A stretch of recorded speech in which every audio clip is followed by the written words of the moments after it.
कानपुर नाम के गांव में राघव और सागर ऐसे दो बहुत अच्छे दोस्त रहते थे। वो अपने अपने काम में खुश थे। एक दिन राघव अपनी पढ़ाई पूरी करके शहर चला जाता है और सागर गांव में खेती करने का काम करता है।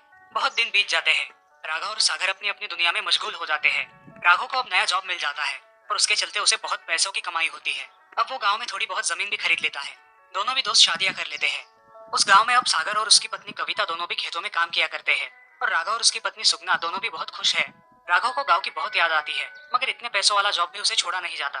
देखते देखते उन दोनों की शादी को 1 साल गुजर जाता है और दिवाली की छुट्टियों में राघव 20 दिन की छुट्टी निकालकर गाँव आता है। अरे आओ आओ मेरे दोस्त, कितने दिनों बाद आए हो। अब थोड़े दिन यहाँ पर रुकोगे ना? हाँ हाँ रहूंगा ना, पूरे 20 दिनों की छुट्टी निकाल कर आया हूँ। नमस्ते भाभी। चलो आप पहले हमारे घर चलो, खाना हो जाए तो बाद में शांति से अपने घर पर जाना। ठीक है भाई साहब। नमस्ते भाई साहब, कैसे हो आप? आपका सफर कैसे रहा? नमस्ते भाभी, सफर मस्त था। ऐसा कह के वो अंदर चली जाती है और कविता राघव और सागर के लिए पानी लेकर आती है। अरे भाग्यवान, अब क्या पानी से ही पेट भरोगी? चलो खाना परोसो, जोर से भूख लगी है। हाँ हाँ, उन्हें हाथ मुंह तो धोने दो, तब तक मैं खाना परोस देती हूँ। अब कविता खाना परोस देती है। सब खुशी खुशी खाना खत्म कर देते हैं। भाभी, खाना बहुत ही लाजवाब बनाया था। हाँ कविता, बहुत ही स्वादिष्ट खाना बनाया है तुमने। गाँव आने के बाद राघव भी अब खेती करने लगा था। वो और सागर दोनों मजे से खेतों में काम किया करते थे। ऐसे ही एक दिन काम करते करते राघव बहुत थक गया। अरे सुगना, जरा पानी लाना तो, गला बहुत सूख गया है। ठीक है, देती हूँ। सुगना अपने पास वाले घड़े में देखती है तो उसका पानी खत्म हो गया था। अब वो बोरवेल का बटन स्टार्ट करके वहां से पानी लेने जाती है। बोरवेल के पास जाते ही उसे डरावनी आवाजें सुनाई देने लगती है। वो इधर उधर देखती है लेकिन उसे कुछ दिखाई नहीं देता।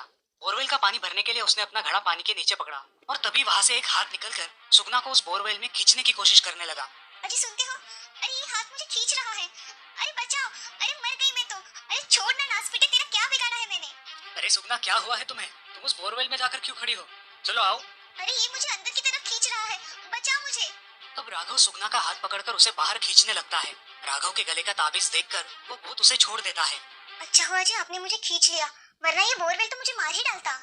सुगना और राघव घर चले जाते हैं और सुबह उठकर अपने दोस्त सागर के यहाँ जाकर कल जो हुआ वो घटना विस्तार से उसे बताते हैं।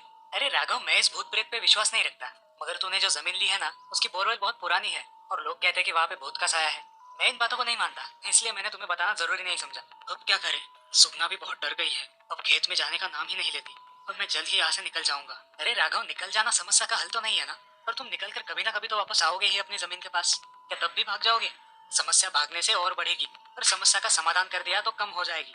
हाँ, तुम बोल रहे हो वो भी सही है, उस भूत का ठिकाना लगाना ही पड़ेगा। अब वो दोनों उस रात को खेत में चले जाते हैं और एक पेड़ के पीछे छुप जाते हैं। वो बोरवेल को शुरू कर देते हैं और चुपचाप एक जगह खड़े होकर सब देखने लगते हैं। कुछ देर बाद उस बोरवेल से एक चुड़ैल बाहर निकलती है और जोर जोर से आवाजें करने लगती है। कौन है? इसने मुझे बुलाया है। आज तो मैं सबको खा जाऊंगी। कहाँ मर गए सबके सब? अरे सागर, हमने कोई गलती कर दी क्या? अब क्या करें? इससे कैसे बचे?